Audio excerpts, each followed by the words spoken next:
Υπάρχει ένας τόπος που σε καλεί κάθε εποχή. 365 μέρες.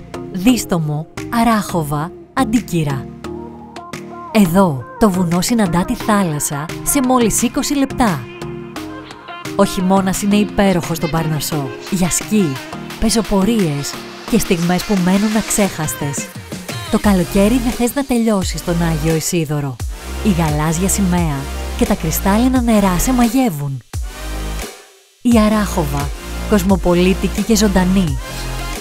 Το Δίστομο, γεμάτο μνήμες και συγκίνηση. Και η Μονή Οσίου Λουκά στο Στήρι, μια πνευματική εμπειρία μοναδική. Γεύσεις, γιορτές κρασιού και θάλασσας, χαμόγελα. 365 μέρες, φύση, ιστορία, πολιτισμός. 365 μέρες, Δίστομο, Αράχοβα, Αντίκυρα, Στήρι. Ο προορισμός που αξίζει να ζεις, χειμώνα καλοκαίρι.